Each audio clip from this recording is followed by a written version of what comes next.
Hare Nama eva kevalam kalo nasteva nasteva nasteva gatiranyata.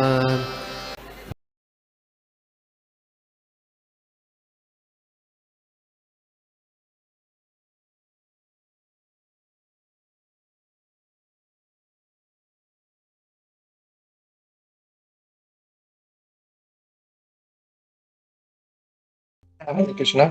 So we will start with the prayers. Om Namo Bhagavate Vasudevaya.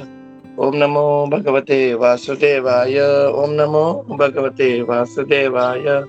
Narayanam Namaskrityam Naram Chaiva Narottamam Devim Saraswatim Vyasam Tato Jayamudiraye Nashtaprayeshu Abhadreshu Nityam Bhagavata Sevaya Bhagwati उत्तम श्लोके भक्तिर्भवती नैष्टुकी नमो विष्णुपादाय कृष्ण प्रेष्ठाय भूतले श्रीमते भक्ति वेदांत स्वामिनिति नामिने नमस्ते सारस्वते देवी गौरवाणी प्रचारिणे निर्विशेष शून्यवादी पाश्चात्य देशतारिणे जय श्री कृष्ण चैतन्य प्रभु नित्यानंद श्री अद्वैत गदाधर श्रीवासादि गौर भक्त वृंदा हरे कृष्ण कृष्ण कृष्ण हरे हरे हरे राम राम राम हरे हरे हरे कृष्णा। श्रील प्रभुपाद की जय।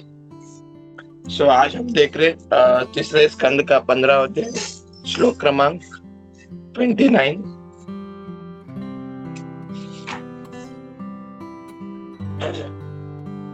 हरे कृष्णा। तो इस अध्याय का शीर्षक है ईश्वर के साम्राज्य का वर्णन। तो कुछ श्लोक इस प्रकार है। द्वारी एतयो निविविशो मिशतो अपृष्टा पूर्वा यथा पुरुटा ब्रज कपटिका या सर्वत्र ते अविशा मया मुनयः सर्वदृष्ट्या ये सज्जरान्ति अविहता विगत अभियंकरा। अनुवाद एंड तात्पर्य श्रील प्रभुपाद द्वारा। श्रील प्रभुपाद की जय। अनुवाद। सनक इत्यादि मुनियों ने सभी जगहों के दरवाजों को खोला। उन्हें अपने पराये का कोई विचार नहीं था। उन्होंने खुले मन से स्वेच्छा से उसी तरह 7वें द्वार में प्रवेश किया जिस तरह वे अन्य 6 दरवाजे से होकर आए थे जो सोने तथा हीरो से बने हुए थे। हरे कृष्णा। तो तात्पर्य प्रभुपाद जी का इसमें तो मैं ये भी पढ़ना चाहूंगा। हरे कृष्णा। तो तात्पर्य इस प्रकार है। सनक सनंदन तथा सनत कुमार महर्षि यद्यपि काफी उम्र के थे किंतु अपने को शाश्वत रूप से छोटे बच्चों की तरह बनाए हुए थे। वे दुविधा रहित थे और वे दरवाजों में उसी तरह प्रविष्ट हुए जिस तरह छोटे बच्चे अतिक्रमण क्या होता है उस पर बिना किसी विचार के प्रवेश करते हैं। यह बच्चे का स्वभाव होता है। बच्चा किसी भी स्थान में प्रवेश कर सकता है और उसे कोई नहीं रोकता। निस्संदेह सामान्यतः किसी भी स्थान में जाने के प्रयास के लिए बच्चे का स्वागत होता है किंतु यदि बच्चों को दरवाजे में प्रविष्ट होने से रोका जाता है तो वह बहुत दुखी और क्रुद्ध होता है। यह बालक का स्वभाव है। यहाँ पर वही बात हुई। बच्चों जैसे साधु पुरुष राजमहल के 6 द्वारों में घुसते गए और उन्हें किसी ने नहीं रोका। अतएव जब उन्होंने 7वें द्वार में प्रविष्ट होने का प्रयास किया और उन्हें द्वारपालों द्वारा मना किया गया तो जिन्होंने अपनी लाठियों से रोका तो स्वभावतः वे अत्यधिक क्रुद्ध थे तथा दुखी हुए। कोई सामान्यतः बालक तो चिल्लाया होता किंतु यह सामान्य बालक न थे। अतः इन्होंने तुरंत द्वारपालों को दंड देने की तैयारी कर ली क्योंकि इन द्वारपालों ने बहुत बड़ा अपराध किया था। भारत में आज भी किसी संत पुरुष को किसी के द्वारा द्वार में घुसने से कभी नहीं रोका जाता। हरे कृष्णा। श्रील प्रभुपाद की जय। गुरु महाराज की जय। हरे कृष्णा।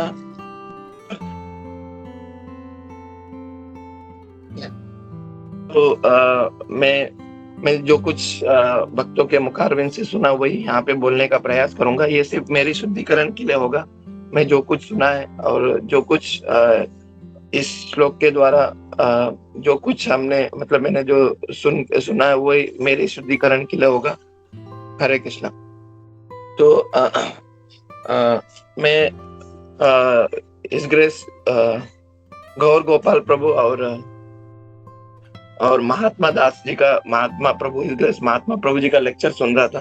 तो उसमें मैंने कुछ पॉइंट्स इस श्लोका के ऊपर कवर किया होगा, तो वही मैं यहाँ पे बोलने का प्रयास करता हूँ। तो एक YouTube में एक अमोघ लीला प्रभु का एक लेक्चर है। एक छोटा सा स्क्रिप्ट, छोटा सा एक शॉर्ट एक स्टोरी है। उस स्टोरी का नाम है चलो जी वैकुंठ। तो मतलब थोड़ा हास्य प्रद्य वो अमोघ लीला प्रभु का वो स्टोरी बता रहे थे, जिसमें उस स्टोरी का शीर्षक था चलो जी वैकुंठ करके। तो उसमें बताया रहे कि अमोघ लीला प्रभु बताते कि एक बार नारद मुनि क्योंकि ये स्टोरी इसके लिए मैं बता रहा हूँ कि क्योंकि ये जो अभी हम जो देख रहे हैं, जिसमें जो 4 कुमार जो थे वो अभी वैकुंठ की ओर बढ़ रहे हैं। तो उसके लिए मैंने ये स्टोरी को एक कवर किया। तो जिसमें अमोघ लीला प्रभु बताते हैं कि एक बार नारद मुनि ऐसे वैकुंठ में चले गए और वहां पे भगवान नारायण वहां पे उन्होंने दर्शन किया। और उन्हें जब वो वैकुंठ को देखा तो वो बहुत एकदम आकर्षण हो गए कि ये जो वैकुंठ है कितना मतलब यहाँ पे सभी जो लोग हैं जहाँ पे सभी जो वैकुंठ वासी है वो पूरी तरह भगवान का वो सेवा कर रहे थे। और मतलब पूरी तरह वो वैकुंठ जो था सभी जगह पे समृद्ध और सब लोग बहुत खुश थे। तो नारायण भगवान नारद मुनि भगवान से बोलते हैं कि हे भगवंत कि आप देखते हैं कि जो इस भौतिक जगत है यहाँ पे जो जीव है कितना कष्ट उठा रहे हैं, और आपके जो इस वैकुंठ लोक में जो वैकुंठ वासी है कितने खुश है। तो मैं चाहता हूँ कि ये जितने भी जितने भी जो लोग हैं उनको मैं सब वैकुंठ में लेके आना चाहता हूँ करके नारद मुनि बोलते हैं। तो भगवान बोलते कि ठीक है आप लेके आ जाइए। तो फिर वो जितने भी ये जो बद्ध लोग थे उनको सबको नारद मुनि वैकुंठ के पास लेके आते हैं और वैकुंठ के जो डोर के पास उनको उतार देते हैं। तो अभी नारद मुनि बोलते कि अभी पास में ही है, हम एक डोर से हम अंदर जाएंगे वैकुंठ के अंदर।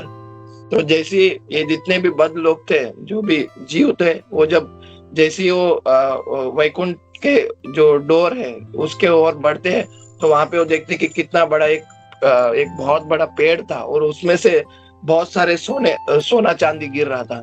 तो थोड़े लोग उस सोना चांदी में अट्रैक्ट हो गए। तो नारद मुनि बोलते ये मत देखो, हमको अंदर भगवान का दर्शन करना है, हमको अंदर जाना है। पर आधा लोग तो वो सोना चांदी के इसमें पड़ गए और वहीं पे रुक गए। फिर थोड़ा देर और आगे बढ़े तो बहुत सारे एक बड़ा पेड़ से ना हीरे जवाहरात गिर रहे थे। तो थोड़े आधे लोग फिर वहीं पे आके रुक गए, उनको बहुत मतलब अट्रैक्ट हो गया वो हीरे जवाहरात के ऊपर। तो नारद मुनि ऐसे करते आगे चले। तो जितने भी जीव को वो वैकुंठ के पास लेके गए थे सब वहीं पे रुक गया और अंदर कोई आए नहीं। तो भगवान ने नारद मुनि से पूछा क्या हुआ, आप इतने लोगों को लेके आने वाले थे अभी तक आए नहीं? बोले कि वो सब बाहर ही ये जो दूसरे जो भी चीजों पे वो पड़ गए और वहीं पे रुक गए। तो उसी तरह से आज देखते हैं कि हम ये जो पुस्तक वितरण हो रहा है इस मंथ में, तो भक्त लोग कितना प्रयास करते हैं कि सभी को भगवान के धाम लेके जाने का। पर यहाँ पे जितने भी लोग हैं वो लोग मतलब यहीं पे खुश रहना चाहते हैं और यहीं पे वो रहना चाहते हैं। बट भक्त लोग कितना प्रयास कर रहे हैं इस पुस्तक वितरण में कि वो सभी को भगवत धाम वैकुंठ में लेके जाने का प्रयास कर रहे हैं। तो ये एक अमोघ लीला प्रभु एक स्टोरी बता रहे थे इसमें कि कैसे जो लोग हैं जो जीव है कैसे इस धरातल पर फंसे हुए, उनको यही मतलब बहुत अच्छा लग रहा है, यहाँ का जो जीवन ही अच्छा लग रहा है। तो हम देख रहे हैं तो हम जो आज का जो श्लोक है उसमें हम ये देख रहे हैं कि कैसे जो जो नारद अपने ब्रह्मा जी थे वो देवताओं को बता रहे कि ये जो कुछ घटना घटी है, मतलब हमने हमने वो देखा था कि पिछले कुछ अध्यायों में कि कैसे वो दिति माता के गर्भ में वो संतान उत्पत्ति होती है और उस वो गर्भ में रहकर भी बाहर पूरा अंधकार मचा देते हैं। तो सब देवतागण घबरा जाते हैं कि ये क्या हो गया, मतलब इतना वो जो संतान जो थे वो गर्भ में रहकर बाहर इतना अंधकार मचा रहे। तो सभी देवतागण वो ब्रह्मा जी के पास आ जाते हैं। तो ब्रह्मा जी उनको सांत्वना देते हैं और बताते हैं कि आप डरिए मत, ये सब भगवान का ही प्लान है। ये जो कुछ हो रहा है ये ऑलरेडी निर्धारित है कि भगवान ने ऑलरेडी इसको निर्धार कर ये सब ऑलरेडी अरेंजमेंट करके रखा हुआ है। तो फिर ब्रह्मा जी वो 4 कुमारों के बारे में बताने जाते हैं। तो उसके पहले हमने देखा कि कैसे वैकुंठ के बारे में हमने देखा कि कितना वहां पे जो वैकुंठ के जो नगरी है उसमें कितने कितना वो मतलब कितना हीरा चांदी सब भरा पड़ा हुआ है और कितना वो वहां के वैकुंठवासी कैसे दिख रहे थे। फिर हमने देखा कि कैसे वो जो ब्रह्मा जी बताते हैं देवता को कि कैसे वो जो 4 कुमार है वो वैकुंठ की ओर जा रहे हैं। तो फिर आज का जो श्लोक है उसमें ये बताया जा रहा है कि पहले तो आज के श्लोक में जो वैकुंठ के जो डोर है, जो दरवाजे, वो पूरे रत्न जड़ित, मतलब पूरा जो डोर है वो पूरा सोने से भरा हुआ वैकुंठ का द्वार है। तो जो 4 कुमार थे वो जो वैकुंठ के जो 7 द्वार है उसमें वो 6 द्वार जो थे उनको लांग के उसको क्रॉस करके वो 7वें द्वार पे पहुंचते हैं। और जैसे ही वो 7वां द्वार जो वैकुंठ का जो 7th डोर है उसके पास जब पहुंचते हैं तो वहां पे जो 7वें द्वार पे जो द्वारपाल है जय विजय जो थे, उनका नाम यहाँ पे लिया नहीं है अभी तक, बट जो द्वारपाल है जो 7वें डोर पे खड़े हुए थे उन्होंने उस चारों कुमार है उनको उन्होंने वहां पे रोक दिया। तो यहाँ पे हम देख रहे हैं कि इस श्लोक में कि वो जो 4 कुमार जो थे जो पूरा जो 6 जो डोर था उसको भी क्रॉस किए। तो उसमें ऐसा नहीं थे कि वहां पे द्वारपाल नहीं थे, ऐसा नहीं था। हर एक द्वार में दो डोर कीपर थे। पर जब वो डोर कीपर देखे तो ये तो बहुत छोटे बच्चे हैं, तो उन्होंने उनको छोड़ दिया और जैसे ही वो 7वें डोर पे आए तो वहां पे उनको रोका गया। तो प्रभुपाद जी अपने तात्पर्य में बता रहे कि जैसा एक छोटा बच्चा है, उसको कुछ पता नहीं रहता है कि पराया क्या है और कुछ उनको पता नहीं रहता एक छोटे बच्चे को। तो एक छोटा बच्चा क्या है कि ये अगर समझो कहीं पे बैठा हुआ है, अगर उसका घर है तो ये नहीं दिखता कि ये मेरा घर है और वो दूसरे का घर है, मैं वहां पे नहीं जाऊंगा। वो ऐसे घूमते घूमते दूसरे के घर पे भी चले जाते हैं और जब वो चला जाता है तो दूसरे जो घर वाले रहते हैं वो भी एकदम वो गुस्सा नहीं करते। जब भी बच्चे लोग आते हैं, हम देखते हैं नॉर्मली जब एक छोटा बच्चा दूसरे के घर पे जाता है तो दूसरे के घर वाले वो बच्चे को मना नहीं करते या उसके ऊपर गुस्सा नहीं करते, बिकॉज वो जो बच्चा रहता है उसको कुछ पता ही नहीं रहता है कि भाई उसके पास वो कोई द्वेष नहीं रहता है, कोई भेदभाव नहीं रहता है, तो वो कहीं पे भी जाता है। और जब वो जाता है और वो कुछ कार्य करने जाता है तो एक तो कि कोई उनको गुस्सा नहीं करता है। अगर गुस्सा भी कर दिए तो बच्चा क्या करता है कि वो रोने लगता है, बहुत चिल्लाने लगता है, बिकॉज वो चाहता है कि मैं वो कार्य को करूं, भले ही वो कैसा भी हो, बट वो बच्चे को ऐसा लगता है कि मुझे कार्य करना चाहिए। और वो बहुत, अगर कोई उसको रोकता है तो वो बहुत गुस्सा करता है और वो रोने लगता है। तो उसी तरह से प्रभुपाद जी अपने तात्पर्य में समझाते हैं कि ये जो 4 कुमार थे, भले ही वो दिखने में बच्चे के समान है, बट वो बहुत बड़े संत थे। तो प्रभुपाद जी बता रहे कि आज के समय में भी तो जब संत किसी घर पे जाते हैं तो वो उस घर को पवित्र करना चाहते हैं, उस घर पे वो पूरा खुशियां लाना चाहते हैं, भगवान की भक्ति देना चाहते हैं। तो ऐसे जो संत जो स्वयं जो भगवान उनकी सेवा करना चाहते हैं, ये जो 4 कुमार है इतने बड़े संत थे कि भगवान की इच्छा थी कि वो खुद स्वयं इन संतों का सेवा करे। तो ऐसे संत का उस द्वारपाल जो थे वो उन्होंने उनको रोक दिया, तो ये बहुत बड़ा अपराध है। तो प्रभुपाद जी ऐसा समझाते हैं कि ये बहुत बड़ा अपराध है जब कोई हम संत को रोकते हैं या उनको हम कुछ मतलब उनको गुस्सा करते हैं तो ये बहुत बड़ा अपराध है। तो वही प्रभुपाद जी अपने तात्पर्य में समझाते हैं कि हमें हमेशा संत जो भक्त रहते हैं, जो संत रहते हैं, हम देखते हैं कि वृंदावन में भी हम जब वृंदावन में आते कितने संत देखते हैं हम लोग, कितने ऋषि मुनि को देखते हैं हम लोग वहां पे, कितने संत। हमें पता नहीं है कि ना वो संत का क्या कैरेक्टर है, वो कितने सालों से वहां पे तपस्या कर रहे हैं। तो हमें कभी भी वो भेदभाव नहीं करना चाहिए और हमेशा हमें उनको आदर पूर्वक देना चाहिए। भले ही वो हम ये सोचेंगे कि भाई ये तो संत इस्कॉन में नहीं है, तो हमें सिर्फ इस्कॉन में जो हमारी जो संप्रदाय में जो संत है उनका ही हमको आदर करना चाहिए, दूसरे जो संत है उनका हमको आदर नहीं करना चाहिए, ऐसा हमको कभी नहीं सोचना है। तो प्रभुपाद जी यही हमको समझाते हैं कि हमें जो भी संत हमारे दरवाजे पे आते हैं या हम किसी को ऐसे संत को देखते हैं तो हमें हमेशा उनका रेस्पेक्ट करना चाहिए। तो ये प्रभुपाद जी अपने तात्पर्य में समझाते हैं। तो अभी ये जो 4 कुमार है, तो ये 4 कुमार कौन है? तो हम देखते हैं कि ये जो 4 कुमार है, ये जो 12 महाजन है, हमारे 12 महाजन है, जिसमें चौथे नंबर पे ये 4 कुमारों का नाम आता है, जिसमें पहले है स्वयंभू, दूसरे शंभू, नारदा और चौथा है सनत कुमार। तो ये जो 4 कुमार मतलब कुमार मतलब बाल्य अवस्था, मतलब जो बच्चे 5 साल के अंदर जिनका आयु है उसको कुमार अवस्था कहते हैं। फिर जैसे 5 साल से वो 5 साल के ऊपर चले जाते हैं तो वो कौमार अवस्था से बाहर निकलते हैं। तो इसके लिए इनको 4 कुमार करके बोलते हैं। तो हम देखते हैं कि जब इस भौतिक ब्रह्मांड में जब ब्रह्मा जी ने सबसे पहले किसकी उत्पत्ति की? इन 4 कुमारों की उत्पत्ति की। मतलब ये सबसे वृद्ध है, देखने में इन लोग बहुत छोटे बालक है, बट ये सबसे वृद्ध है। और जब इन्होंने इस भौतिक ब्रह्मांड में जब ब्रह्मा जी ने जब इन 4 कुमारों का उत्पत्ति किया तो उनको वो आगे उनको सृजन करने के लिए उन्होंने उनका आदेश दिया था ब्रह्मा जी ने, पर इन्होंने मना किया और वो तपस्या की ओर चल पड़े। और जब वो ये 4 कुमार तपस्या कर रहे थे तो भगवान स्वयं हंस के रूप में आए और उनको वहां पे उन्होंने ज्ञान प्रदान किया। और कहते हैं कि फिर वो 4 जो कुमार थे वो भगवान से उन्होंने प्रार्थना की और उनसे कहा कि हमको यही अवस्था में रहने दीजिए, ये छोटे बालक की अवस्था में हमको रहने दीजिए। तो भगवान ने उनका वो स्वीकार किया। तो इसलिए वो देखते कि हम चित्र में देखते कि वो एक छोटे बालक की अवस्था में है, पर वो बहुत ज्ञानी है, बहुत ज्ञान मतलब ज्ञान से पूर्ण है।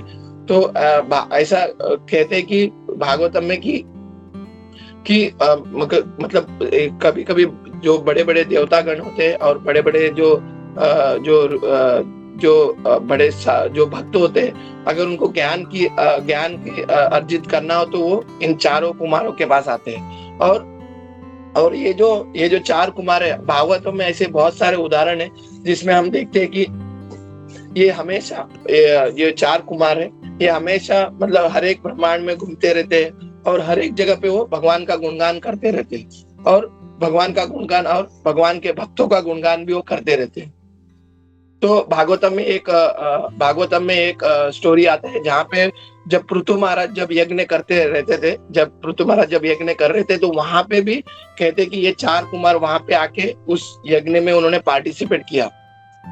और जब वो ये जो 4 कुमार थे जब वो यज्ञ में पार्टिसिपेट किए तो वो पृथु महाराज से कहते हैं कि तो वो यहाँ पे क्यों आए, मतलब यहाँ पे इस यज्ञ में उन्होंने पार्टिसिपेट क्यों किया? तो बोलते कि हस्तेव राजन बहतो महाशिवेत पदार विंदस्य गुणानुवादान्य रति दुरोपयंतु विदनोति नैष्टिकी कामम कषायम अमनम अंतरात्मना। तो यहाँ पे पृथु महाराज को 4 कुमार जी बोलते हैं कि हम यहाँ पे क्यों आए आपके यज्ञ में, क्योंकि आपका जो मन है, आपके मन में हमेशा भगवान की जो कथा है वो मतलब आप नित्य भगवान की कथाओं में चिंतन करते रहते हैं। और ये कथा क्या है? कामम कषायम अमुनम अंतरात्मनम। तो हम लोग देखते हैं कि हम लोग साउथ में ज्यादा वर्ड यूज करते हैं कषाय करके, मतलब वो क्या कषाय क्या करते हैं कि हमारे अंदर कुछ भी अगर ऐसा कुछ बीमारी होता है तो कषाय में कुछ जैसे अदरक लवंग वगैरह मिक्स करके उसको बॉईल करते हैं तो उससे हमारी जो बीमारी वो ठीक होता है।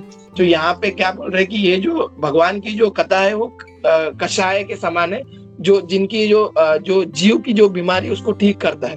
तो ये जो कषाय जैसा जो कथा है वो आपके मन में हमेशा आप चिंतन करते रहते, तो उसी के कारण यहाँ पे आपके आपका ये जो यज्ञ है वहां पे हम लोग इसके लिए उपस्थित है। तो ये जो 4 कुमार है वो हमेशा हमेशा मतलब हर एक जगह पे जाते हैं और हर एक जगह पे वो कथा करते हैं भागवतम का और भगवान का गुणगान करते रहते हैं। तो हम देखते हैं कि यही विशेषता है ये 4 कुमारों में। तो इनके वजह से ये जो 4 कुमारों की वजह से आज हम देखते हैं कलयुग में एक बहुत बड़ा विद्वान संप्रदाय है, उनका नाम है कुमार संप्रदाय।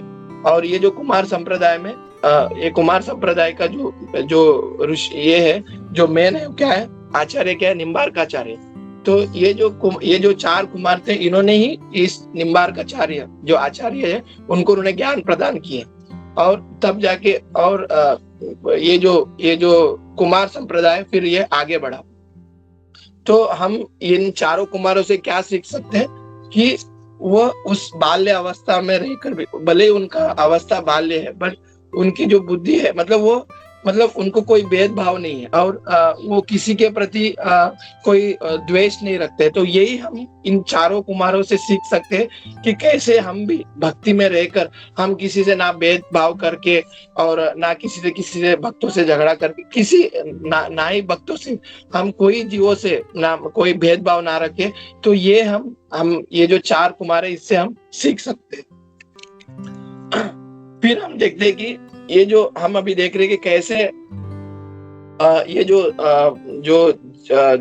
4 कुमार थे वो 6 द्वार पार करके 7वें द्वार पे पहुंचे और जहां पे ये जो द्वारपाल थे उन्होंने उनको रोक दिया। और रोका भी कैसे, हम देखते हम टीवी सीरियल में भी देखते हैं कि एक द्वारपाल के हाथ में एक डंडा रहता है और दूसरे द्वारपाल के हाथ में एक डंडा रहता है। तो वो दोनों जो डंडे को क्रॉस कर देते हैं, तो ऐसा क्रॉस के सामान रखते हैं और वैसा वो जो 4 कुमार को वो जो द्वारपाल थे वो रोक देते हैं। तो मैं जब हिज ग्रेस महात्मा प्रभु जी का लेक्चर सुन रहा था तो बता रहे थे कि जो हम जैसे जीव है तो वो कैसे इस वैकुंठ के द्वार जो है, ये जो 7 द्वार को पार करके कैसे हम उस वैकुंठ धाम में प्रवेश कर सकते हैं। तो it's not a easy thing, मतलब महात्मा प्रभु बोलते कि ये कोई आसान तरीका नहीं है। जैसे कि हम देख रहे हैं कि जब ये 4 कुमार जब पहले द्वार से जब पार होते हैं, पहले द्वार को क्रॉस करते हैं, तो ये जो पहला द्वार है वो काम वासना का प्रतीक है। तो जब ये जो 4 कुमार जब उस द्वार को क्रॉस करते हैं तो ये जो 4 कुमार थे इतने बड़े मतलब ऋषि मुनि थे, इतने बड़े वो विद्वान थे, तो उनके अंदर जरा सा भी काम वासना की भावना नहीं थी। तो महात्मा प्रभु बोल रहे थे कि अगर पहले डोर को क्रॉस करना है तो हमारे अंदर जरा सा भी काम वासना की भावना नहीं होनी चाहिए। अगर हमारे अंदर जरा सा भी अगर काम वासना की भावना हुई तो हम वो डोर को खोल नहीं पाएंगे, हम उधर से बाहर आ पाए, उधर से हमको रिटर्न आना पड़ेगा। तो हम इवन इन भक्ति में भी देखते हैं, भले हम बहुत महात्मा प्रभु बोल रहे थे कि भले हम बहुत जप कर रहे पर हम दूसरों के प्रति जल्दी से आकर्षित हो जाएंगे, प्रभु जी माता जी के प्रति, माता जी प्रभु जी के प्रति। अगर हमारे अंदर ऐसा आकर्षित हुआ, या तो हम जैसे कि इस्कॉन में बोलते कि हरे कृष्णा प्रभु जी, हरे कृष्णा माता जी, हम भले हम मुंह से हम उनको बोल रहे, हम रेस्पेक्ट दे रहे, बट हमारे अंदर ऐसी भावना हुई कि भाई इनसे तो हमको बात नहीं करना है, इनसे हमको दूर रहना है। तो ऐसी अगर हम भक्तों के अंदर अगर हमारे अंदर वो भावना हुई, ऐसी भावना हुई, तो हम वो पहला डोर को कभी क्रॉस नहीं कर पाएंगे। तो अगर समझो कि हमारे अंदर अगर काम वासना की भावना ना हुई, अगर हमने पहला डोर क्रॉस कर लिया, तो दूसरे डोर का जो प्रतीक क्या है, काम वासना के बाद दूसरा है क्रोध। तो ये जो दूसरा जो डोर है वो क्रोध का प्रतीक है। तो बोलते हैं कि भक्ति में भी हम ऐसी है कि जब हम मंदिर में जाते हैं, हम बहुत सेवा कर रहे हैं, और जब प्रसादम का समय आते तो हमको एकदम आखिर में भेज देते। कभी कभी हम ऐसा स्पॉन्सरशिप करते और हमारा नाम ही नहीं लेते, तो हमको ऐसा लगता है कि हमको हमारे अंदर वो क्रोध की भावना आ जाती है, अरे मैंने इतना स्पॉन्सर किया, इतना मंदिर के लिए इतना पैसा दान किया, बट मेरा नाम ही नहीं लिया इन्होंने। तो अगर हमारे अंदर अगर क्रोध की भावना आई तो हम वो दूसरा गेट को खोल नहीं पाएंगे। भले ही हमने वो काम वासना को तो जीत लिया, पर अगर हमने दूसरा डोर खोल लिया, अगर हमारे अंदर जरा भी क्रोध की भावना रही तो हम वो दूसरा डोर खोल ही नहीं पाएंगे। तो महात्मा प्रभु बोल रहे थे, तो हमें जब भक्ति में हम आते हैं तो हमको ये भी कंट्रोल करना है कि भाई हमें किसी के ऊपर क्रोध नहीं करना है, कोई भी हो, भले वो भक्त हो ना अभक्त हो, हमें किसी के ऊपर क्रोध नहीं करना है। तो ये जो दूसरा जो डोर है वो क्रोध का प्रतीक है। फिर तीसरा जो गेट है वो काम, क्रोध, लोभ। तो ये जो तीसरा जो गेट है वो लोभ का प्रतीक है। तो महात्मा प्रभु बोल रहे थे कि सामान्य हम देखते हैं कि हमारे अंदर लोभ बहुत जल्दी आ जाता है। तो अगर जहां पे भी लोभ हो कि मतलब कपट करने की ये इच्छा होती है कि भाई हम मतलब कभी कभी हम देखते हैं कि एक महात्मा प्रभु एक मतलब एकदम प्रैक्टिकल एग्जांपल देते थे कि आज के जमाने में लक्ष्मी का बहुत जरूरत है। तो हम कभी कभी भक्तों से कभी कभी वो लक्ष्मी का हम लोग पैसे का हम लोग ये कर लेते कि भाई प्रभु जी हमको थोड़ा सा लक्ष्मी दीजिए, हमको बहुत हमारे मतलब बहुत प्रॉब्लम हो रहा है। तो वो जो सामने वाला भक्त वो पैसे दे देता है उस भक्त को, पर वो जब रिटर्न नहीं करता है तो वो जो सामने वाला भक्त उनके मन में आ जाएगा, अरे भक्त बन गया फिर भी मतलब ऐसा उसके मन में, मतलब भक्त बनने के बाद भी मतलब ऐसा सब हरकत कर रहे हैं। तो वो जो है भले ही वो मतलब जो भक्त ने उस भक्त के मन में क्या है पता नहीं हमें, वो भले शायद थोड़ा सा डिले हो जाए पैसा देने में, तो हमें तुरंत उसके ऊपर रिएक्ट नहीं करना चाहिए। शायद उनका कुछ कारण नहीं, वो डिले हो गया, तो वो जो लोभ की जो भावना है वो भी अगर उससे भी हमको दूर होना चाहिए। तो ये जो तीसरा डोर है वो लोभ का प्रतीक है। फिर चौथा जो डोर जो है वो है मोह का प्रतीक। तो हम बहुत जल्दी मतलब मोह में पड़ जाते हैं, मतलब एकदम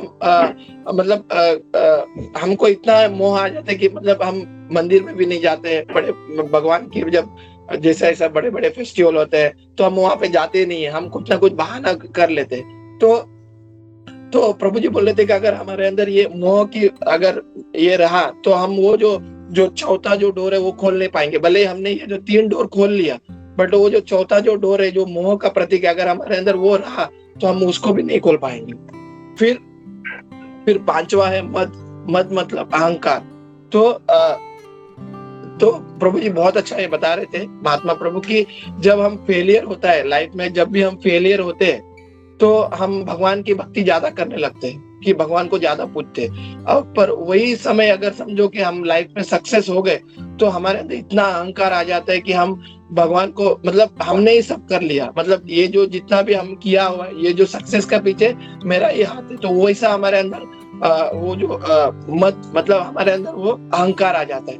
तो कभी कभी हम क्या करते हैं कि ना बहुत मतलब लक्ष्मी कमा लेते हैं, पैसा कमा लेते हैं, तो हमारे अंदर इतना अहंकार आ जाता है कि हम ये सोचते हैं कि ये सब जो किया है मैंने ही किया है।